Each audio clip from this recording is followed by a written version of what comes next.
കോൺഗ്രസിനും ബി.ജെ.പിക്കും രൂക്ഷ വിമർശനവുമായി SNDP യോഗം ജനറൽ സെക്രട്ടറി വെള്ളാപ്പള്ളി നടേശൻ. SNDPയുടെ മുഖമാസികയായ യോഗനാഥത്തിൽ എഴുതിയ ലേഖനത്തിലാണ് വിമർശനം. കോൺഗ്രസ് ഈഴവരെ വെട്ടിനിരത്തുകയാണ് എന്നും അധികാര കസേരയുടെ കാര്യം വരുമ്പോൾ മാത്രമാണ് ഈഴവരെക്കുറിച്ച് കോൺഗ്രസ് ചിന്തിക്കുന്നത് എന്നുമാണ് ലേഖനത്തിലെ പരാമർശം. CPIM ആണ് തമ്മിൽ ഭേദമെന്നും വെള്ളാപ്പള്ളി ലേഖനത്തിൽ പറയുന്നുണ്ട്. അതേസമയം മുഖ്യമന്ത്രിയുടെ ഓഫീസിന് എതിരെ രൂക്ഷ വിമർശനമാണ് വെള്ളാപ്പള്ളി ഉന്നയിക്കുന്നത്. വാർത്തയുടെ വിശദാംശങ്ങളുമായി രഞ്ജിത്ത് രാമചന്ദ്രൻ ആണ് ചേരുന്നത്. രഞ്ജിത്ത്, ഇതിൽ കോൺഗ്രസിനെയും ബി.ജെ.പിയെയുമാണ് കടന്നാക്രമിക്കുന്നത്. തമ്മിൽ ഭേദം CPIM എന്നുകൂടി പറയുന്നുണ്ട്. എന്താണ് ഈ ലേഖനത്തിന്റെ ഉള്ളടക്കം?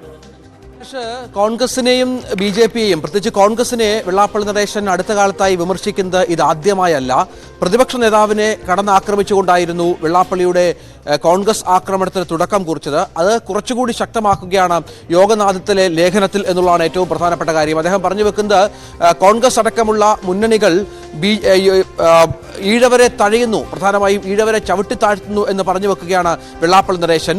ബി.ജെ.പിയും സമാനമായി തന്നെ കാര്യങ്ങൾ കാണുന്നു. KPCC അധ്യക്ഷന് പോലും കോൺഗ്രസിൽ രക്ഷയില്ല എന്നാണ് വെള്ളാപ്പള്ളി നടേശൻ യോഗനാഥത്തിലെ ലേഖനത്തിൽ പറയുന്നത്. ഈ ഈഴവരായ നേതാക്കൾ പലരും കോൺഗ്രസിലും ബി.ജെ.പിയിലുമുള്ള ഈഴവരായ നേതാക്കൾ പോലും സമുദായത്തെ പരിഗണിക്കുന്നില്ല എന്ന് വെള്ളാപ്പള്ളി നടേശൻ പറയുന്നുണ്ട്. കസേരയ്ക്ക് എന്തെങ്കിലും പ്രശ്നം വരുമ്പോൾ മാത്രമാണ് അവർ സമുദായത്തെക്കുറിച്ച് ചിന്തിക്കുന്നത് എന്ന് പറയുന്നു. അങ്ങനെ നോക്കുകയാണെങ്കിൽ തമ്മിൽ ഭേദം CPM ആണ്. കുറച്ചുകൂടി സ്ഥാനമാനങ്ങൾ ഈഴവർക്ക് നൽകുന്നത് CPM ആണ് എന്ന് വെള്ളാപ്പള്ളി നടേശൻ പറഞ്ഞു വെക്കുകയാണ്. കുറച്ചുകൂടി സമുദായത്തോട് കരുതലുള്ള പാർട്ടി കൂടി CPM ആണ് എന്ന് പറയുന്നു. ഒപ്പം മുഖ്യമന്ത്രിക്ക് വലിയ പിന്തുണ വെള്ളാപ്പള്ളി നടേശൻ നൽകുന്നുണ്ട്. പക്ഷേ CPM-ലെ മറ്റ് നേതാക്കന്മാരെ വിമർശിക്കുന്നുമുണ്ട്. പ്രധാനമായും രണ്ടാം നിരയിലുള്ള നേതാക്കന്മാരെ വളർത്തിയെടുക്കാൻ ആ പാർട്ടിക്ക് സാധിക്കുന്നില്ല എന്ന് വെള്ളാപ്പള്ളി നടേശൻ തുറന്നു പറയുന്നു. പിണറായിക്ക് ശേഷം ആര് എന്ന ചോദ്യം CPM-ൽ വലിയ പ്രസക്തമാണ്. കാരണം പിണറായിക്ക് ശേഷം അത്രത്തോളം, പിണറായിക്കും കോടിയേരി ബാലകൃഷ്ണനും ഒക്കെ ശേഷം അത്രത്തോളം ജനപിന്തുണയുള്ള ജനകീയതയുള്ള നേതാക്കളുടെ അഭാവം CPM-ലുണ്ട്. വളരെ പ്രധാനപ്പെട്ട മറ്റൊരു വിമർശനം മുഖ്യമന്ത്രിയുടെ ഓഫീസിനെതിരെയാണ് എന്നുള്ളതാണ് ഏറ്റവും പ്രധാനപ്പെട്ട കാര്യം. മുഖ്യമന്ത്രിയുടെ ഓഫീസിലുള്ള ചിലർ ഓഫീസിനെ കളങ്കപ്പെടുത്തുന്നു എന്ന വിമർശനം വെള്ളാപ്പള്ളി ഉന്നയിക്കുന്നുണ്ട്. സർക്കാർ പല ജനക്ഷേമപരമായ പദ്ധതികൾ നടപ്പിലാക്കുന്നുണ്ട്. പക്ഷെ അതൊന്നും ജനങ്ങൾക്കിടയിലേക്ക് എത്താത്തതിന്റെ പ്രധാനപ്പെട്ട കാരണം ഓഫീസിലുള്ള ചിലരുടെ പ്രവൃത്തിയാണ് എന്നുകൂടി പറഞ്ഞു വെക്കുന്ന പശ്ചാത്തലമുണ്ട്. അങ്ങനെ അതിശക്തമായി തന്നെയാണ് വെള്ളാപ്പള്ളി നടേശൻ ഈ ലേഖനത്തിൽ പറഞ്ഞിരിക്കുന്നത്. പ്രധാനമായും കോൺഗ്രസും ബി.ജെ.പിയും, അതായത് നമുക്കറിയാം ഈ അടുത്ത കാലത്തെ രാഷ്ട്രീയ സാഹചര്യത്തിൽ CPM-നോട് ചേർന്ന് നിൽക്കാനുള്ള എല്ലാ ശ്രമങ്ങളും വെള്ളാപ്പള്ളി നടേശന്റെ ഭാഗത്ത് നിന്ന് ഉണ്ടാകുന്നുണ്ട്.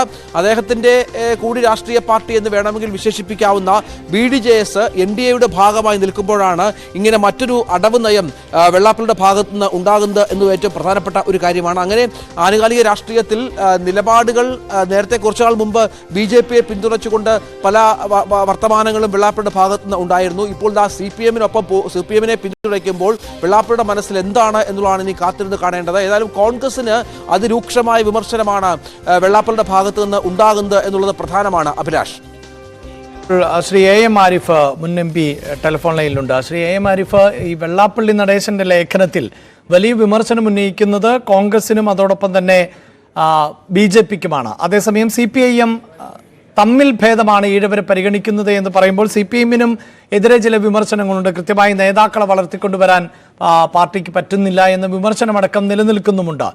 ഈ ലേഖനത്തെ അല്ലെങ്കിൽ അദ്ദേഹത്തിന്റെ നിരീക്ഷണങ്ങളെ എങ്ങനെയാണ് നോക്കിക്കാണുന്നത്?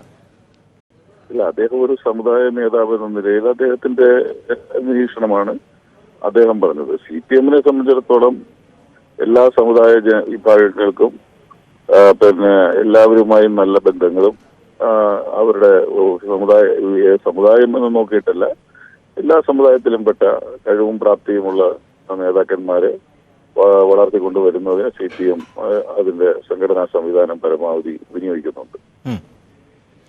അതോടൊപ്പം ഈ മുഖ്യമന്ത്രിയുടെ ഓഫീസിലുള്ള ചിലർ മുഖ്യമന്ത്രിക്ക് കളങ്കമുണ്ടാക്കുന്നു എന്ന തരത്തിലൊക്കെയുള്ള വിമർശനവും അദ്ദേഹം ഈ ലേഖനത്തിൽ ഉന്നയിക്കുന്നുണ്ട്. അതെന്താണെന്നുള്ളത് മുഖ്യമന്ത്രിയുമായി അദ്ദേഹം നല്ല ബന്ധത്തിലാണല്ലോ. അദ്ദേഹം അത് പരസ്യമായി പറഞ്ഞ് മുഖ്യമന്ത്രിയോട് സ്നേഹമുണ്ടെങ്കിൽ അത് അദ്ദേഹത്തിന്റെ നേരിട്ട് പറയുകയാണ് വേണ്ടത്. അത് മുഖ്യമന്ത്രിയുടെ ഓഫീസിൽ ആരുടെയും പേരെടുത്ത് പറയാതെ പറയുന്നത് ആരാണ് എന്താണെന്നൊന്നും നമുക്ക് പറയാൻ കഴിയത്തില്ല. ഈ നേതൃസ്ഥാനത്ത് പിണറായി അല്ലാതെ മറ്റൊരു മുഖവുമില്ല എന്നുകൂടി അദ്ദേഹം പറയുന്നുണ്ട്. അത് ഒരു ശരിയായ വിലയിരുത്തലല്ല. CPM-ന് ഒരു കൂട്ടായ നേതൃത്വമാണ്. അതിൽ നയിക്കുന്നതിൽ പിണറായി എന്ന നിലയിൽ അദ്ദേഹം നല്ല പങ്ക് വഹിച്ചിട്ടുണ്ട്.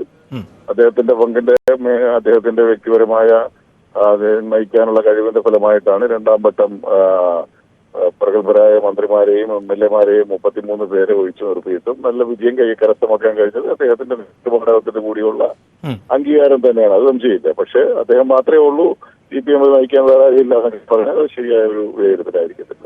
കോടിയേരിയുടെ സൗമ്യഭാവവും പിണറായിയുടെ സംഘടനാ മികവും CPM-ന് നൽകിയ കരുത്ത് അസാധാരണമായിരുന്നു എന്ന് അദ്ദേഹം പറയുന്നു. ഇന്ന് ആ കരുത്ത് വേണ്ടത്രയുണ്ടോ എന്ന സംശയവും കൂടിയാണ് ഈ എഡിറ്റോറിയലിൽ സൂചിപ്പിക്കുന്നത്. കോടിയേരി സഖാവ് ഒരു പ്രഗത്ഭനായ നേതാവ് തന്നെയായിരുന്നു, യാതൊരു സംശയവുമില്ല. അദ്ദേഹത്തിന്റെ നേതൃപാഠവും തീർച്ചയായും പ്രസ്ഥാനത്തിന്റെ വളർച്ചയ്ക്ക് വലിയ പങ്ക് വഹിച്ചിട്ടുണ്ട്.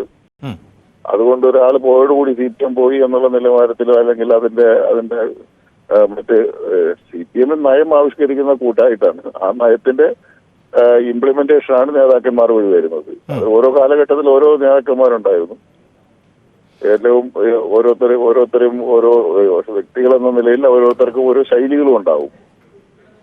ആ ശൈലികൾക്കപ്പുറമായി ലക്ഷ്യങ്ങളാണ് പ്രധാനം. അത് നടപ്പാക്കുന്ന കാര്യത്തിൽ പിണറായിയെ സംബന്ധിച്ചിടത്തോളം വിമർശനങ്ങൾ വേറെ തരത്തിൽ പറയുന്നു. പക്ഷെ അത് അദ്ദേഹത്തിന്റെ ഇച്ഛാശക്തിയാണ് പ്രധാനം.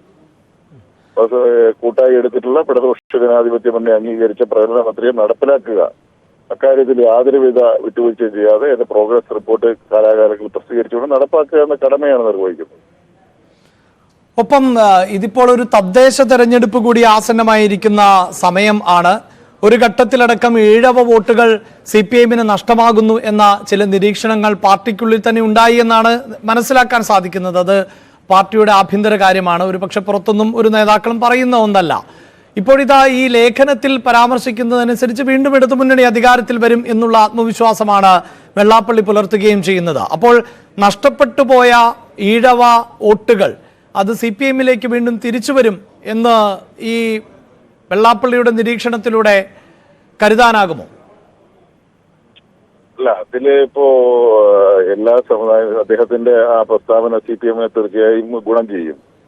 പക്ഷേ അതോടൊപ്പം തന്നെ ഇതര സമുദായ വിഭാഗങ്ങളുടെ നേതൃത്വവും അതുപോലെ തന്നെ ഭരണ മികവിനെ സംബന്ധിച്ചും ഒക്കെ മറ്റുള്ള ഒരുപാട് വ്യക്തികളും ഉദ്യോഗസ്ഥരും അതുപോലുള്ള ആൾക്കാരെല്ലാം പറയുന്നുണ്ടല്ലോ, മൂന്നാമതും LDF ഗവൺമെന്റ് വരുന്നതാണ് സമൂഹത്തിന്, വികസനത്തിന്, വളർച്ചയ്ക്ക് എല്ലാം നല്ലത് എന്ന് ഒരു പൊതു അഭിപ്രായം രൂപപ്പെട്ടു വന്നിട്ടുണ്ട്. യെസ്, വളരെയധികം നന്ദി ശ്രീ മാരിഫ് ഞങ്ങളോട് പ്രതികരിച്ചതിന്. രഞ്ജിത്ത്, ഇതിൽ രാഷ്ട്രീയമായ സാഹചര്യങ്ങൾ അത് ഇടതുപക്ഷത്തിന് അനുകൂലമല്ല എന്ന് പാർട്ടിക്കകത്ത് ചില നിരീക്ഷണങ്ങൾ ഉണ്ടായി. അതായത് മതസാമുദായിക വോട്ടുകൾ, പ്രത്യേകിച്ച് മുസ്ലിം സംഘടനകൾക്ക് അനുകൂലമാകുന്ന പല നിലപാടുകളും സ്വീകരിച്ചത് വലിയൊരു വിഭാഗം ഈഴവ വിഭാഗം മറ്റ് ഹൈന്ദവ വോട്ടുകളൊക്കെ നഷ്ടപ്പെടാൻ ഇടയാക്കിയിട്ടുണ്ട് എന്നൊരു പൊതു നിരീക്ഷണം CPIM നടത്തുന്നുണ്ട്. അതിനിടയിലാണ് BJP-യെയും കോൺഗ്രസിനെയും തള്ളിപ്പറഞ്ഞുകൊണ്ട് ഭേദം CPIM ആണ് എന്ന് വെള്ളാപ്പള്ളി പറഞ്ഞു വെക്കുന്നത്. അത് രാഷ്ട്രീയമായി കൂടി ഏത് നിലയിലാണ് വിലയിരുത്തപ്പെടേണ്ടത് രഞ്ജിത്ത്?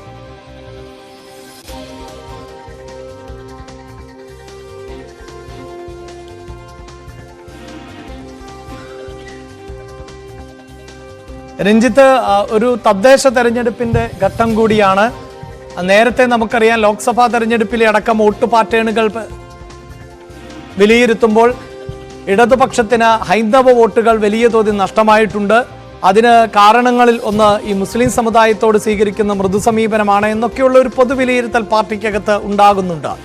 അതിനിടയിലാണ് വെള്ളാപ്പള്ളി നടേശന്റെ ഈ ലേഖനത്തിലെ പരാമർശം. അതിൽ കൃത്യമായി CPM-നെ പിന്തുണയ്ക്കുകയാണ്. മറ്റ് BJP-യും കോൺഗ്രസും ഒക്കെ ഈഴവരെ കൈവിടുന്ന സാഹചര്യത്തിൽ ഭേദം CPIM ആണ് എന്ന് പറയുന്നു. മുഖ്യമന്ത്രിയുടെ പ്രവർത്തനങ്ങളെ അദ്ദേഹം പ്രശംസിക്കുന്നുണ്ട്. എന്നാൽ ഒപ്പം നിൽക്കുന്നവർ ആണ് അതിന് തിരിച്ചടിയാകുന്നത് എന്ന് പറയുന്നു.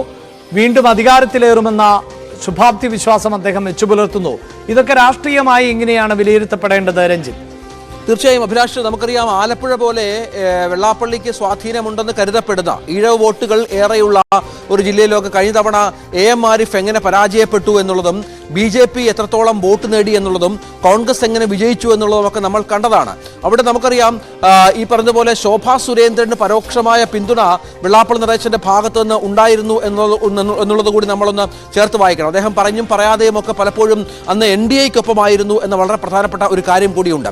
അവിടെ നിന്നാണ് ഇപ്പോൾ CPM-ന് അനുകൂലമായി, പ്രത്യേകിച്ച് പിണറായി വിജയന് അനുകൂലമായി വീണ്ടും വെള്ളാപ്പള്ളി നടേശൻ അവതരിക്കുന്നത് എന്നുള്ളത് ഏറ്റവും പ്രധാനപ്പെട്ട കാര്യമാണ്.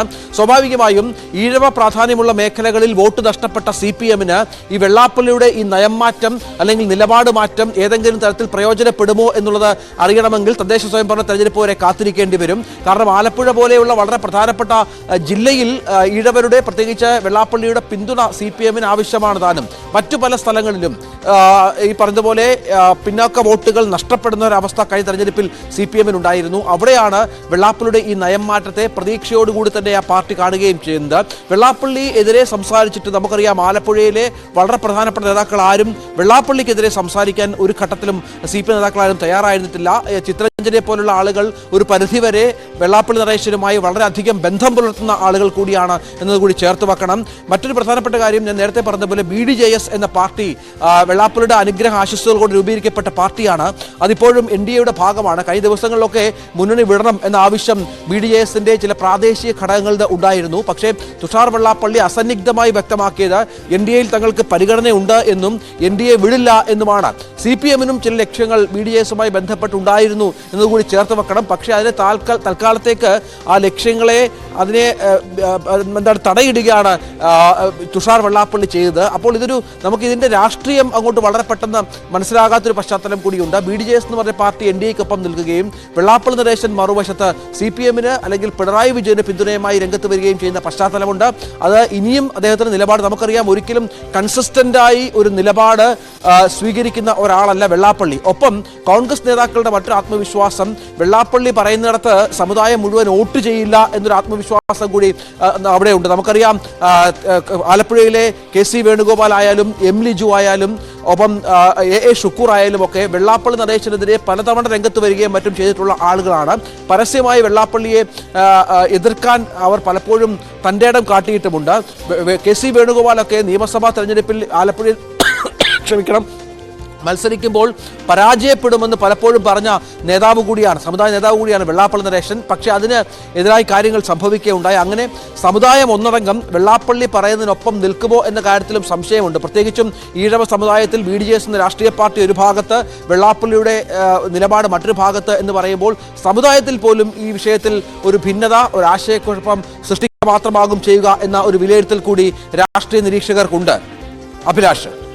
ഇതാണ് നിലവിൽ രാഷ്ട്രീയ നിരീക്ഷകർ അടക്കം വിലയിരുത്തുന്ന സാഹചര്യം. CPM-നെ സംബന്ധിച്ചിടത്തോളം ഈഴവ വോട്ടുകൾ, ഹൈന്ദവ വോട്ടുകൾ അടക്കം ചോർന്നു പോകുന്ന ഒരു പശ്ചാത്തലം ഉണ്ടായിട്ടുണ്ട്. അതിൽ നിന്ന് തിരിച്ചു വരുവാനുള്ള ശ്രമം പാർട്ടി നടത്തുന്നതിനിടയിൽ കൂടിയാണ് വെള്ളാപ്പള്ളി നടേശന്റെ ലേഖനം വളരെ പ്രധാനപ്പെട്ടതായി മാറുന്നത്. രഞ്ജിത്ത് രാമചന്ദ്രൻ ആണ് വാർത്തയുടെ വിശദാംശങ്ങൾ നൽകിയത്.